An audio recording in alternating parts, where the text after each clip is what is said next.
Hello student, shining star career point की online classes में आपका पुनः हार्दिक स्वागत है। आज अपन पढ़ने वाले मैथ्स के अंदर अव्यू मैट्रिक्स पढ़ने वाले हैं, जो अपन पिछली कक्षा में या पिछले वीडियो में अपन ने पढ़ा था। अव्यू के बारे में ऑर्डर पढ़ लिया था अपन ने, अव्यू का क्रम पढ़ लिया था। आज अपन पढ़ने वाले हैं अव्यू के प्रकार। आज अपन पढ़ेंगे टाइप्स ऑफ मैट्रिक्स। तो अव्यू के प्रकार में अपन फर्स्ट पढ़ते हैं पंक्ति मैट्रिक्स। पंक्ति अव्यू। पंक्ति अव्यू का मतलब क्या हो गया? Row matrix. अब नाम से ही पता चल रहा है, अपन पढ़ रहे थे मैट्रिक्स। मैट्रिक्स में पता था कि दो चीजें इंपॉर्टेंट होती है, एक तो होती है पंक्ति और एक होता है स्तंभ। तो यहाँ पर पंक्ति अव्यू का मतलब क्या हो गया? केवल एक ही पंक्ति हो, केवल एक पंक्ति हो। कितनी पंक्ति होती है इसमें? केवल एक पंक्ति होती है, एक पंक्ति हो, केवल एक पंक्ति होती है जिस अव्यू में, उसे अपन बोलते हैं पंक्ति अव्यू। एग्जाम्पल देख लेते हैं। 1 2 3 ये हो गया। अब तुम्हें इसका क्रम बताना है, ऑर्डर बताना है। तो ऑर्डर बताया था तुम्हें, लिखना कैसे लिखते हैं ऑर्डर? m into n. तो m इंटू एन ये क्या होता है? ऑर्डर ऑफ मैट्रिक्स होता है, अव्यू का क्रम होता है। तो क्रम m इंटू एन के रूप में m क्या होता है? पंक्तियों की संख्या। तो पंक्ति की संख्या कितनी है? एक है। और स्तंभ की संख्या, स्तंभ ऐसे होते हैं, तो 1 2 3। तो इसको अपन लिखेंगे 1 इंटू 3, यानी इस अव्यू पर क्या हो गया? एक क्रम हो गया। तो इसी तरह इस जो पंक्ति अव्यू होती है उसका क्रम इस तरह से लिखा जाता है। इसका क्रम हमेशा किस रूप में आएगा? 1 इंटू एन के रूप में आएगा।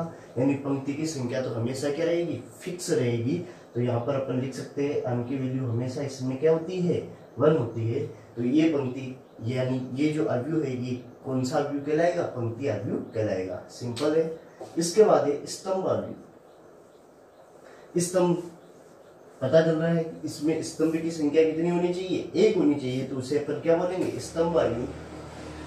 स्तंभ अव्यू। तो इसमें अपन क्या लिख सकते हैं? केवल एक स्तंभ हो, केवल एक स्तंभ हो, तो उससे अपन क्या बोलेंगे? स्तंभ अव्यू। तो इसके अंदर किसकी वैल्यू 1 होगी? n इज इक्वल टू क्या होगा? 1 होगा। स्तंभ अव्यू का जो कर्म होगा वो कर्म किस रूप में, ऑर्डर किस रूप में लिखा जाएगा? n इंटू 1 के रूप में लिखा जाएगा। एग्जाम्पल देख लेते हैं अपन। जैसे ये हो गया 1 2 3। तो इसका ऑर्डर अपन कैसे लिखेंगे? पंक्ति कितनी है? 1 2 3, 3 पंक्ति है और स्तंभ कितना है? एक ही है। तो ये हो गया तुम्हारे स्तंभ अव्यू। तो सिंपल है स्तंभ अव्यू और पंक्ति अव्यू। स्तंभ अव्यू उससे कहते हैं जिसमें स्तंभ की संख्या क्या हो? केवल एक हो।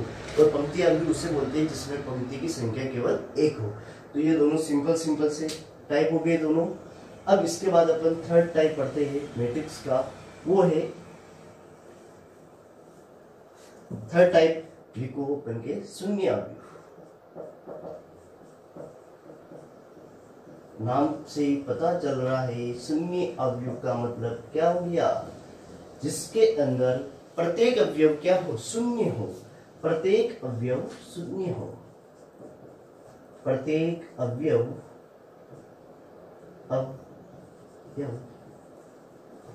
शून्य हो।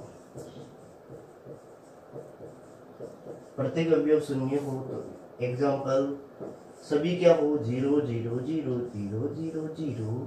ये क्या हो गया? 0 0 0। इसका ऑर्डर बताओ कितना हो जाएगा? 2 इंटू 3, क्योंकि पंक्ति कितनी है? 2 है और स्तंभ कितने हैं? 3 है। तो ये सिंपल ये हो गया शून्य अव्यू। शून्य अव्यू के बाद अपन पढ़ते हैं वर्ग अव्यू। वर्ग अव्यू क्या होता है?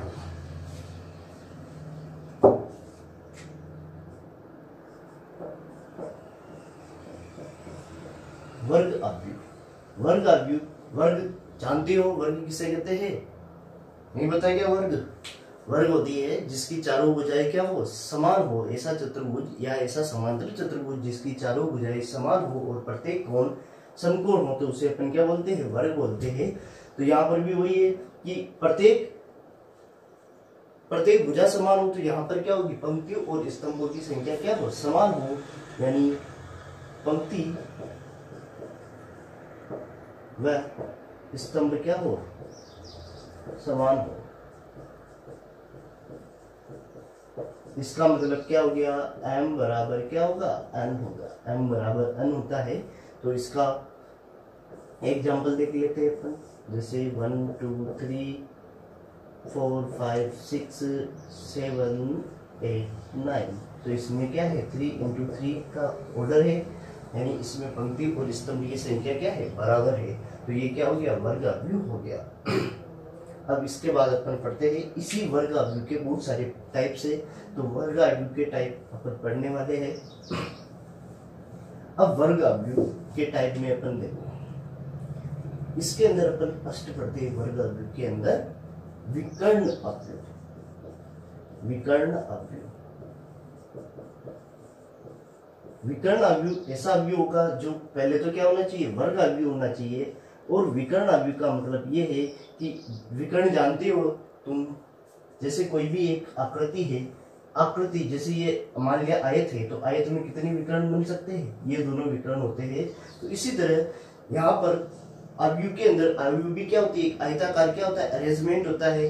तो यहाँ पर भी दो क्या बन सकते हैं, विकर्ण बन सकते हैं। तो विकर्ण अवयव का मतलब ये है कि अवयव विकर्ण वाले मुख्य विकर्ण पर अशून्य अवयव हो,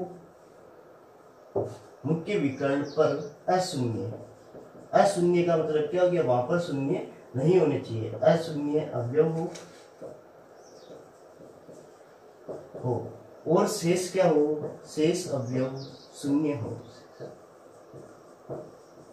शेष अवयव शून्य हो। तो इसे अपन क्या बोलेंगे, विकर्ण अवयव बोलेंगे। एग्जाम्पल देखते हैं, विकर्ण अवयव का मतलब क्या है।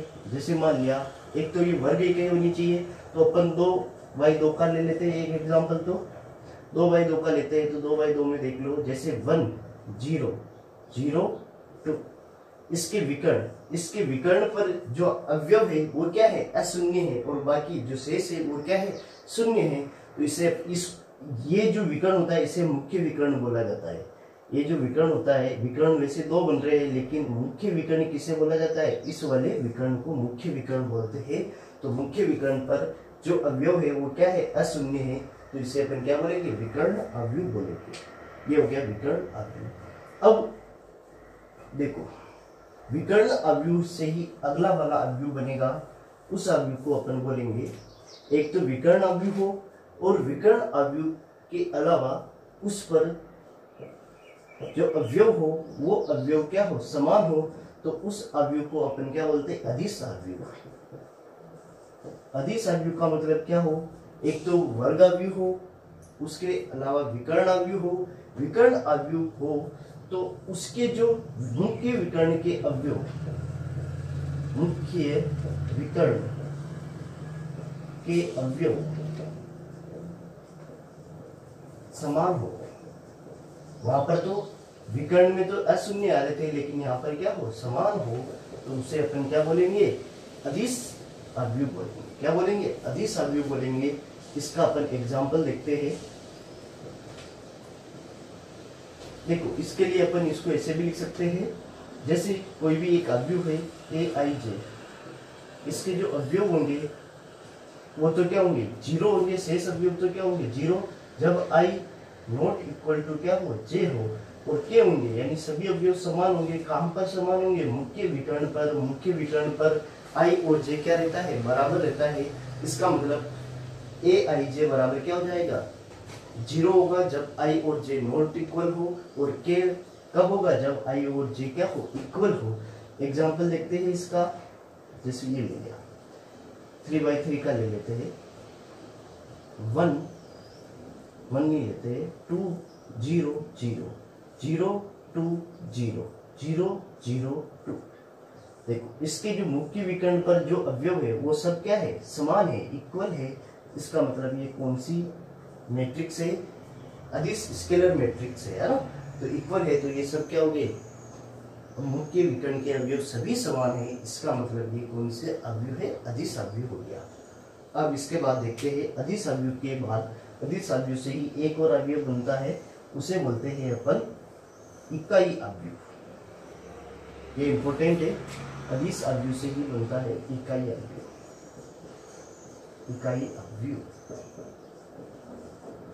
इकाई अवयव क्या हो, अदिश अवयव में क्या हो रहे थे, मुख्य विकर्ण के अवयव क्या आ रहे थे, समान आ रहे थे। तो यहाँ पर मुख्य विकर्ण के अवयव क्या होंगे, इकाई। इकाई का मतलब कितना होता है, एक होता है। तो यहाँ पर मुख्य विकर्ण के अवयव एक होने के लिए, एक हो तो उसे अपन क्या बोलेंगे, इकाई अवयव बोलेंगे। इसके लिए देखो ए आई जे, तो क्या होगा, 0 होगा, और यहाँ पर के नहीं होगा, के जगह पे क्या आ जाएगा, 1 आ जाएगा। ये कब होता है, आई नॉट इक्वल टू जे, और आई इक्वल टू जे के लिए कितना होगा, 1 होगा। अब जैसे इसका एग्जांपल देखते हैं, इसको वैसे रिप्रेजेंट किससे करते हैं, आई से, आई से प्रदर्शित किया जाता है, क्योंकि इसे आइडेंटिटी मैट्रिक्स भी बोलते हैं। आई से प्रदर्शित करते हैं, प्रदर्शित करते हैं। इसको किससे प्रदर्शित करते हैं, आई से। और एक और दिया देख लो, जो शून्य अवयव वो भी अपन ने पढ़ा था, शून्य अवयव, शून्य अवयव को प्रदर्शित करते हैं ओ से। शून्य अवयव को प्रदर्शित करते हैं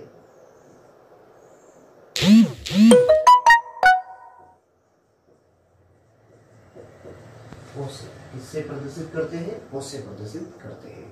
तो ये हो गया आई। इसका अपन एग्जांपल दे देते हैं। आई ऐसे बनाते हैं, आई यहाँ पर जैसे अपन ने ले लिया 1 0 0 0 1 0 0 0 1, तो ये कितने बाई कितने का हो गया, 3/3 का हो गया। तो ये हो गया अपन के इकाई अवयव।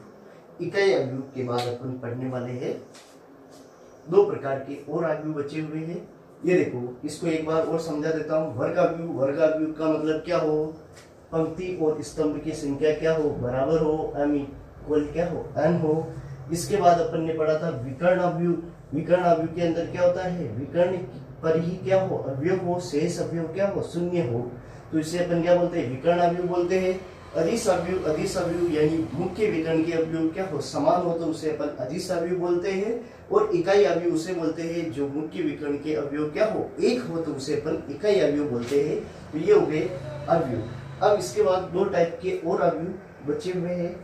एक है ऊपरी त्रिभुजाकार अवयव और एक है निम्न त्रिभुजाकार अवयव। पहले पढ़ते हैं अपन ऊपरी त्रिभुजाकार अवयव। ऊपरी त्रिभुजाकार अवयव।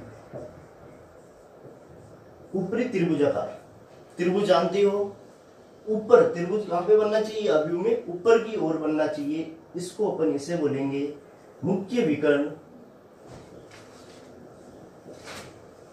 मुख्य विकर्ण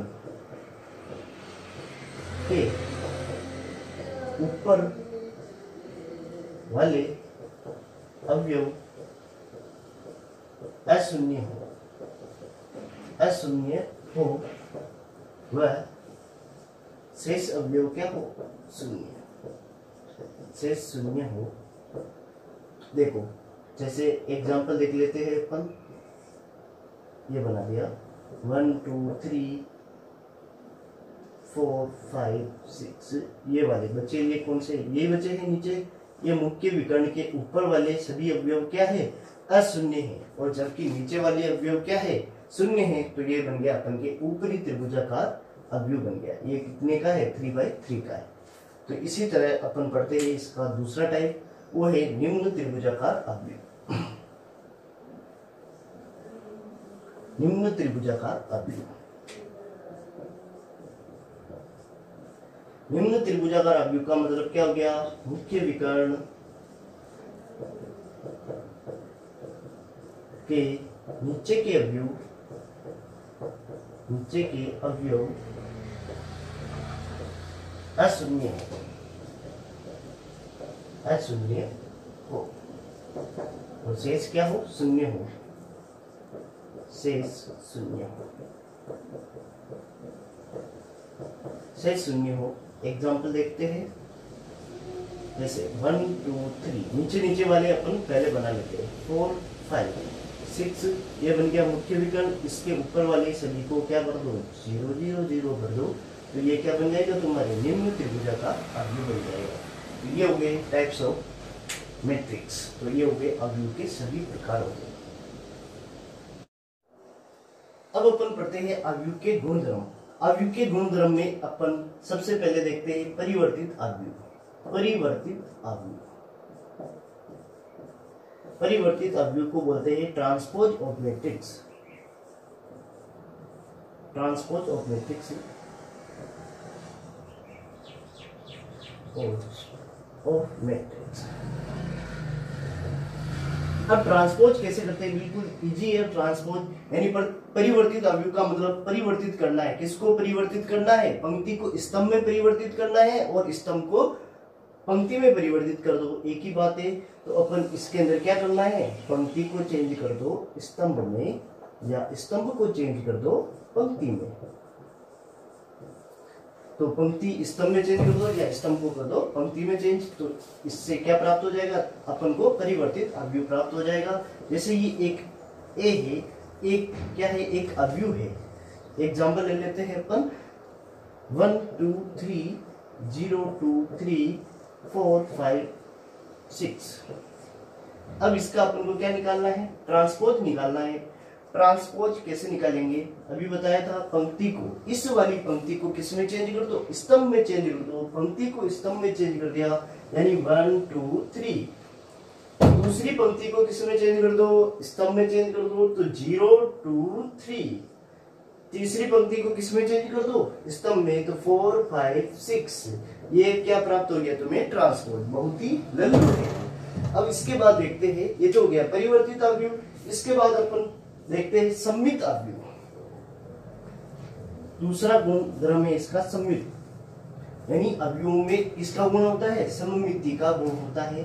तो सम्मित अवयव, सम्मित अवयव, सम्मित अवयव का मतलब सिमेट्रिक ऑफ मैट्रिक्स।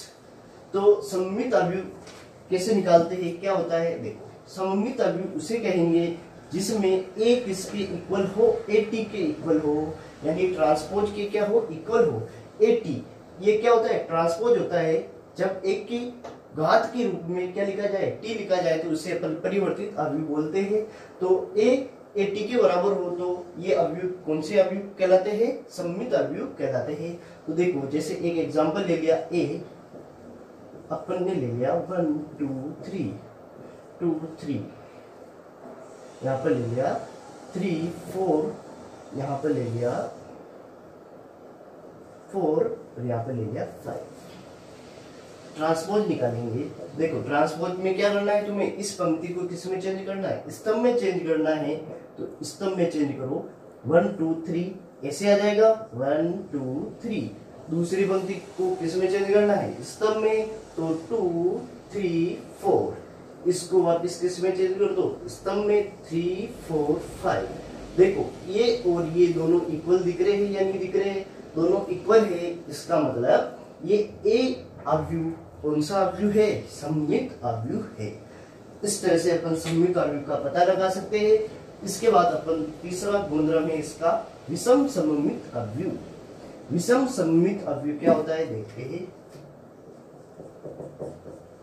इसको अपन पास करेंगे क्योंकि इसमें कोई इतना ज्यादा टफ नहीं है। ये विषम सममित अवयव का मतलब क्या हो गया, जब ए किसके इक्वल हो, -80 के इक्वल हो। विषम का मतलब हो गया माइनस आ जाएगा, क्या आ जाए, -80 के इक्वल आता है, तो ये अवयव कौन सा कहलाता है, विषम सममित अवयव कहलाता है। एग्जाम्पल देखते हैं विषम सममित अवयव। जैसे कि ये अवयव हो गया 0 3 -3 0 0 3, ये 2/2 की है, यानी इसका क्रम कितना है, 2/2 की है। अब इसका अपन क्या निकालते हैं, ट्रांसपोज निकालते हैं। तो ट्रांसपोज में क्या करना है, पंक्ति को करना है चेंज। स्तंभ में तो 0 3 आ जाएगा, दूसरी वाली पंक्ति को किस में चेंज कर दो, स्तंभ में, तो -3, और ये क्या हो जाएगा, 0 हो जाएगा। अब इधर देखो, यहाँ पर माइनस था तो यहाँ पर क्या है, प्लस आ गया। यहाँ पर प्लस था तो यहाँ पर क्या गया, माइनस आ गया। तो क्या हो गया, ये किसके इक्वल है ये, माइनस ए टी के इक्वल है। ए किसके इक्वल है, माइनस ए टी के, क्योंकि किसका इसमें डिफरेंस है, यहाँ पर प्लस, यहाँ पर जो प्लस था वो यहाँ पर किस में चेंज हो गया, माइनस में, और जो यहाँ पर माइनस में था वो किस में चेंज हो गया, प्लस में चेंज हो गया। इसका मतलब ए इक्वल किसके है, माइनस ए टी के। तो इस वाली ए वाली अवयव को अपन क्या बोलेंगे, विषम सममित अवयव बोलेंगे। तो ये हो गया विषम सममित अवयव। इसके बाद देखो ये जो विषम सममित अवयव होता है, इसके अंदर एक इंपॉर्टेंट फैक्ट है, वो ये फैक्ट है कि इसका जो मुख्य विकर्ण होता है, विषम सममित अवयव का मुख्य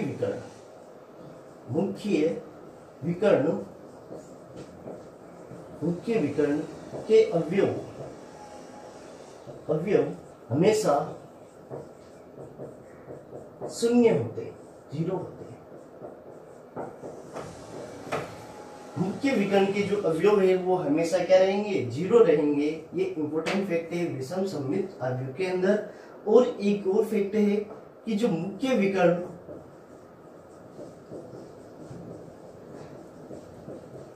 से समान दूरी पर स्थित अवयव क्या होते हैं, समान होते हैं। समान दूरी पर स्थित अवयव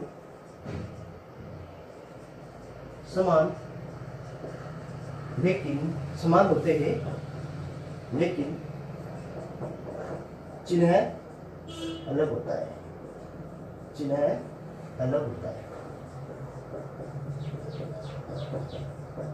ठीक।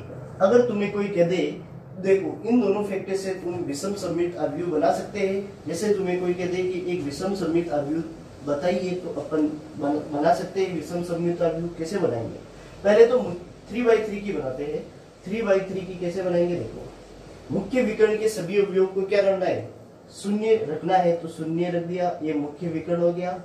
इसके अवयव को अपन ने क्या रख दिया, शून्य रख दिया। अब देखो इस मुख्य विकर्ण से समान दूरी, यानी इससे इधर अगर अपन ने यहाँ पे 2 लिया तो इधर क्या लेंगे, -2 लेंगे। समान दूरी पर जो अवयव होते हैं वो समान होते हैं, लेकिन चिन्ह क्या होगा, अलग अलग होगा। अब इससे अपन ने ले लिया, मान लिया कि इससे यहाँ पर लिया अपन ने 3, तो अब यहाँ से इसकी दूरी कितनी होगी, समान है, तो यहाँ पर -3 लेंगे। यहाँ से इधर वाले में अपन ले रहे हैं 4, तो यहाँ पर कितना लेंगे, -4। तो इस प्रकार से अपन क्या बना सकते हैं, विषम सममित अवयव बना सकते हैं। तो ये क्या है, विषम सममित अवयव है। देखो इसका ट्रांसपोज निकालोगे तो क्या होगा, पंक्ति को स्तंभ में चेंज करो, 0 2 3 आएगा, -2 0 4, इसको चेंज करो तो -3 -4, और ये क्या हो जाएगा, 0। देखो यहाँ पर जो प्लस में था यहाँ पर किस में आ गया, माइनस में, और माइनस वाला किस में चेंज हो गया, प्लस में। तो इसका मतलब ये कौन सी अवयव है, विषम सममित अवयव। ये हो गया विषम सममित अवयव। अब इसके अंदर एक और गुणधर्म होता है, लास्ट है गुणधर्म, वो होता है कि जब दो अवयव समान होते हैं तो उनके संगत अवयव भी क्या होंगे, समान होंगे। जब दो अवयव क्या है, समान है, तो उनके संगत अवयव भी क्या होंगे, समान होंगे। जब दो अवयव समान है तो उनके संगत अवयव समान होंगे। ये इंपॉर्टेंट है, इसी से क्वेश्चन आता है। क्वेश्चन जो बनेगा इससे ही बनेगा। अब देखो जब दो अवयव समान है, तुम्हें कोई कह दिया कि ए और बी दो अवयव है और दोनों ही क्या है, समान है, यानी इक्वल है, तो इनके जो संगत अवयव होंगे वो भी क्या होंगे, इक्वल होंगे। जैसे मान लिया कि ए एक अवयव है जिसके अवयव 2 3 4 -2 -3 0 5 6 7 ये है। एक और अवयव है बी जिसके अवयव क्या है, x y z a b c p q r। अब देखो ये दोनों क्या है, a और b बराबर है, तो इनके संगत अवयव क्या होंगे, बराबर होंगे। इसका मतलब तुम्हें क्वेश्चन पूछेगा कि x की वैल्यू कितनी होगी, तो x की वैल्यू देखो इसके संगत अवयव कौन सा आ रहा है, 2 आ रहा है तो x की वैल्यू कितनी होगी 2। इसी तरह y की वैल्यू कितनी होगी 3, z की वैल्यू कितनी होगी 4, इसी तरह a की वैल्यू -2, b की वैल्यू -3 और c की वैल्यू क्या होगी 0। इस प्रकार से अपन अब संगत अवयवों को क्या कर सकते हैं, बराबर करेंगे और उनकी वैल्यू निकाल सकते हैं। तो ये इम्पोर्टेंट है, इसी पर क्वेश्चन अपन करेंगे अगले वीडियो में। तो आज के लिए इतना।